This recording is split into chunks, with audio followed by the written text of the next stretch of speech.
On February 9th, 2022, we left Powell River to go up to Cortes Bay. It was a 21 nautical mile trip, and it took us about 3.5 hours. We are currently trying to stick with just exploring the Sunshine Coast. We're going about 20 miles up the north from Powell River to Cortes Bay. Anchor up there for a while. Why'd you pick that? It's kind of the northernmost area of our place we're going to see here for the next month or so. So everything else can be south of us after that. So we're going from Powell River up to Cortes Bay, and this is our route. Here's a closer vision of our route. We keep saying Cortes, but I think it might be Cortes. Cortes Island is situated 150 kilometers north of Vancouver in the Discovery Islands. Cortes is the perfect jumping off point to explore Desolation Sound, the Discovery Islands, and surrounding inlets, and is known for the wilderness and remote nature of the community. Cortes Island is a large island, but only the southern half is populated, leaving large wilderness areas on the island. The permanent population of about 1,000 is scattered sparsely, with concentrations on the south end near Manson's Landing, the Gorge, and Whaletown and the Squirrel Cove areas. We are entering the bay through a short channel, passing south of the marker beacon, which marks a drying reef. Both the Seattle and Vancouver yacht clubs have outstations in Cortes Bay. The bay is well protected and provides a good refuge if weather kicks up on the straits. Local knowledge says good holding ground is east to the Royal Vancouver Yacht Club outstation, off the mouth of a small drying cove.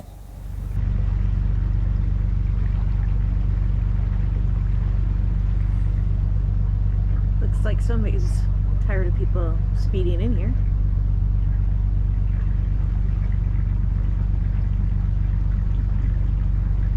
Wow.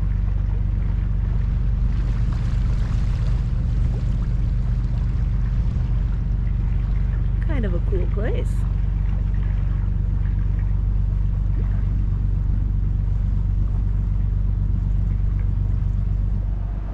Well, it looks like we made it past the entrance. And we are anchored.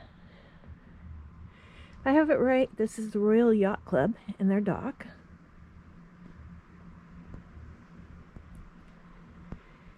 And I believe that's a public dock. Kind of a cool little area.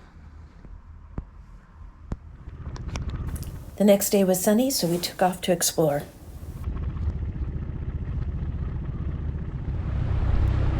So we're headed over to the public dock. We're going to tie up and go ahead and take a look at a trail or two.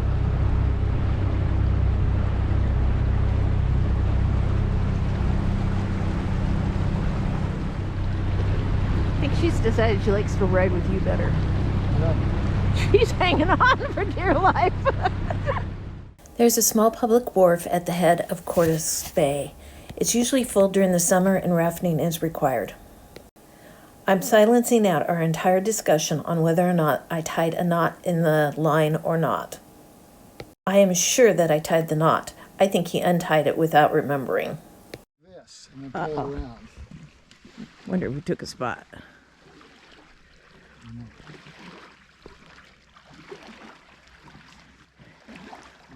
We didn't take your spot, did we? No, you did. Okay. It's first come, first serve anyway, so. Okay. Yeah. How are you guys doing? Pretty good. Good.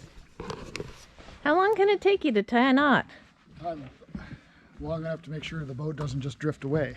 Yeah. As long as it needs to take.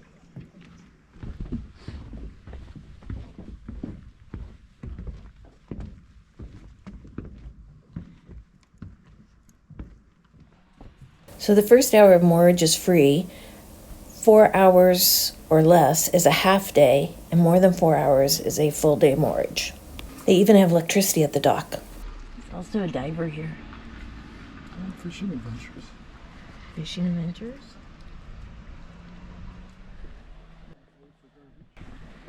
And you pay for garbage. There's an outhouse. Cortes Island is blessed with many talented healing practitioners, helping the island earn a deserved reputation as a place with transformation. She just had a bath yesterday, but we put a coat on her. Maybe she'll stay a little cleaner.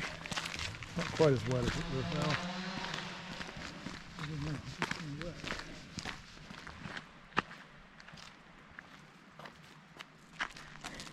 Tistan doesn't like to leave anybody behind. We've been thinking about getting a little bit more exercise, and watching our favorite YouTube channel, Freedom, they introduced us to the idea of a trails app. We downloaded the app and we found several trails in this area. First, we walked up Cortes Bay Road just to get the trail entrance. It was pretty late in the afternoon and we wanted to make sure that we got back before dark. We ended up choosing Easter Bluff Trail, which was a pretty steep trail, especially for somebody who's really out of shape. But it was only 1.1 mile, and we figured we'd get back before dark. The elevation gain was 331 feet. Castor Bluff. That's the one with the elevation, about a mile. They said it's not really easy, which is what the trail thing says. We could do that one in the morning. Yeah, we could. Let's go do this. And then this one over here is our other choice. And it's 45 minutes. But this one will also go around back towards the boat. And another 45-minute walk to get back to the road. Well, let me show you. So the deal is we're going to take the one that goes up because we only have a little bit more time till daylight. But he takes the dog. So up we go. This is the trail here. Well, what's that? Okay, now we have to decide this or this. No, but look, Easter Buff points that way. So I think you're right. I don't want to go first. What if there's a bear? What about the dog here? Come on. My question is, in Washington they don't have bears supposedly. In Alaska they do, for sure. Do they in Canada? That's what I want to know. We don't have bear spray. I can make a lot of noise though. Yep, so keep talking. Stay on the trail. Do not pick or remove anything. No camping, no fires. Well, at least it doesn't say beware of bear. Distance try to wait for me again.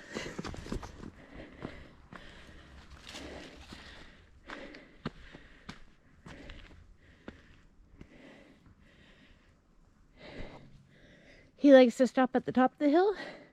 I like to stop at the bottom.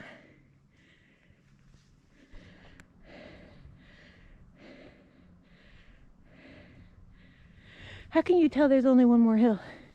You can see daylight over there, daylight over there. And we're going up there? Yep, I would imagine if they call it a bluff.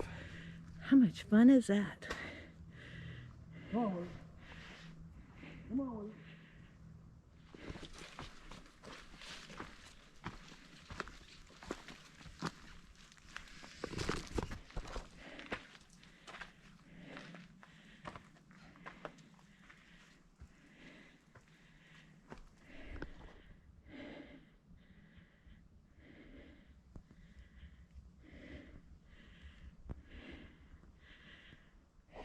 Know how bad a shape I'm in?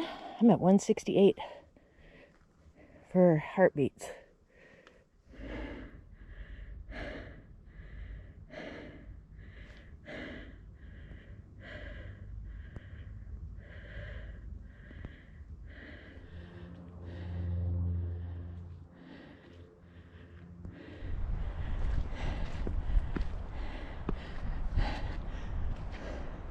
Oh, please let this be it. I would imagine if we kept going there, we'd find another plateau. The GPS might be off because all we see is straight down around us. We think we reached the top. If you plan to take this hike and you don't want your surprise view spoiled, close your eyes. This is what we see up here.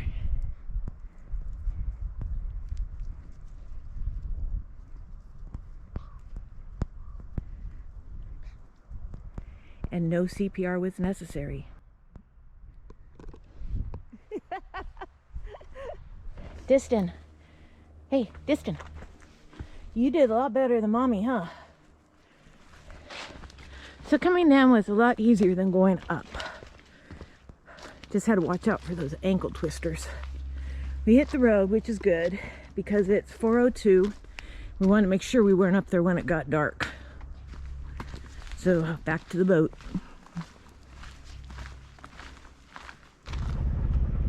We made it home before dark. Actually, it's a beautiful day. It makes me think of summer in Alaska.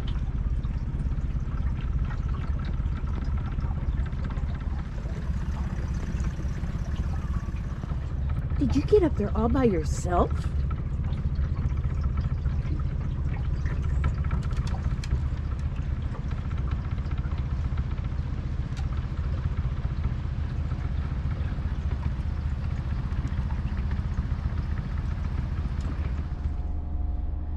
Well, we were at Chatterbox Falls and we didn't have any connectivity with the world.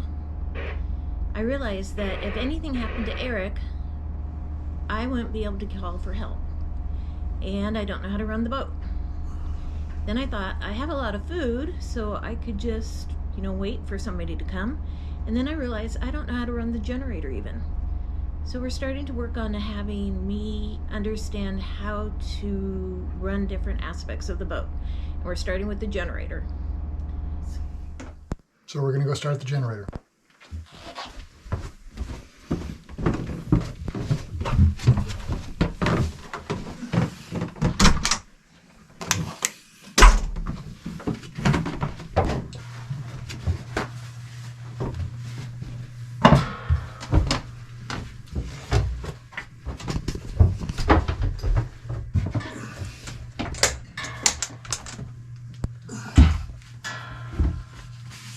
Check the oil level, make sure it's good, just kind of actually look at the whole engine just to make sure it's, you don't see anything that you don't expect to see. I put a little bit of that.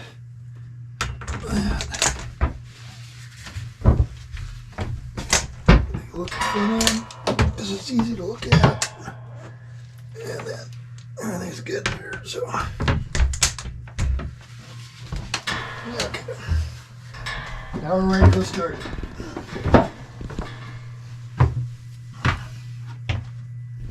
So I try to always make sure that I'm at least at 24.6 on my batteries, so I'm not, so we're not over halfway charged. We're not at that point yet, but so now we're going to start the generator. Put on the glow plug for count of 10. Hold the starter until it starts. Hold it for another 10. Let it go. Let it run for 2 minutes before you put on the load on the electrical panel, which we'll do here in 2 minutes. Okay. So then we take the ship service and put it on generator, and the air conditioning put it on ship. Because it's a 20 kW generator, want to load it up as much as possible. We're probably only using a third to, it'd be nice to be a half of its capacity once things start running. It's very important to keep the generator loaded up as much as possible. And so, yeah, she's charging only about 100 amps right now. We ran it just a couple of hours ago, but I want to try to sleep tonight, so we're going to run it for an hour more so I can sleep and still not have the state of charge go below the 24.6 volts. Oh, now there we go. Okay, we're pushing 160 amps at the batteries with the inverter.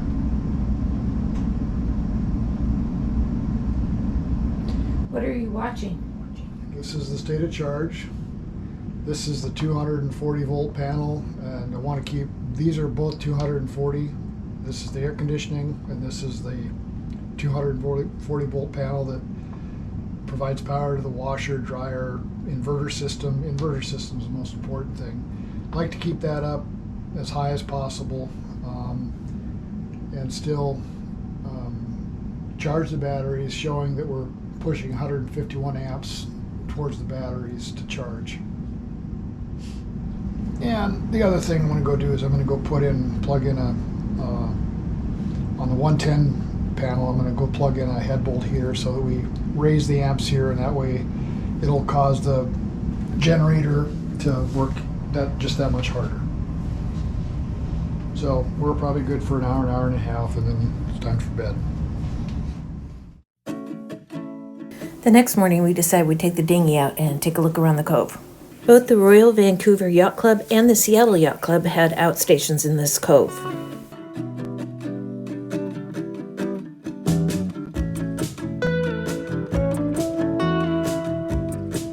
The membership of the Royal Vancouver Yacht Club is 5,000 plus, and it embraces all forms of yachting and social activities.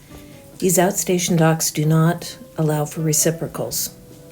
Cortes Bay is the most northerly outstation of the Royal Vancouver Yacht Club. The property includes 1,200 feet of waterfront and 2 parcels of land totaling 19 acres. 1,600 linear feet of dock space is serviced by water and hydro. An attractive pavilion with spacious decks is equipped with barbecue, a freezer, refrigerator, microwaves, toilets and showers, and laundry facilities. 4 kayaks and 4 bicycles are on this site. As members of the Juneau Yacht Club, we have some reciprocals, but this is not one of them.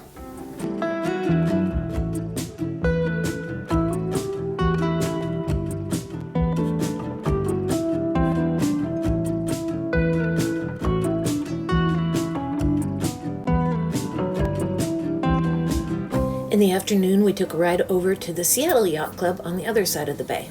Seattle Yacht Club is incorporated for the purpose of enjoying yachting and boating of all kinds and the development of the recreational marine advantages of the Pacific Northwest. Cortes Bay is the main station for the Seattle Yacht Club, with 10 spectacular outstations dispersed on the waters of Western Washington and British Columbia.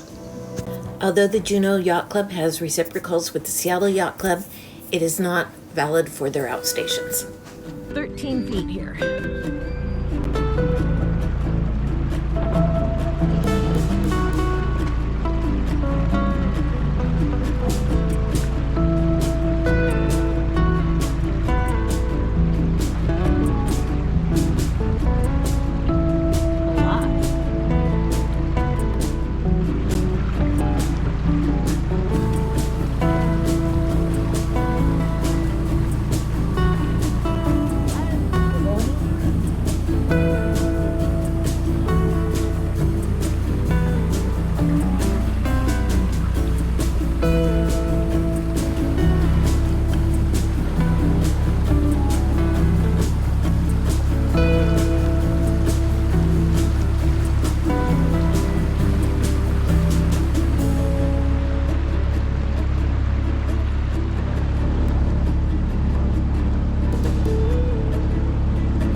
It was such a pretty night, I thought I'd take the drone out and give you an aerial view of the bay.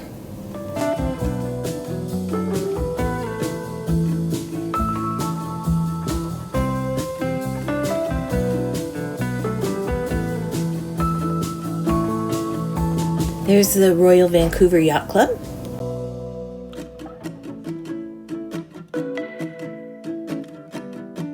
The public dock.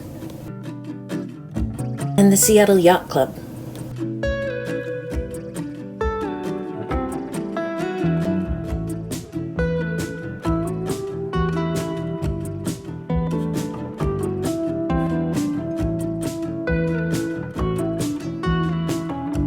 If you've enjoyed this, please like and subscribe.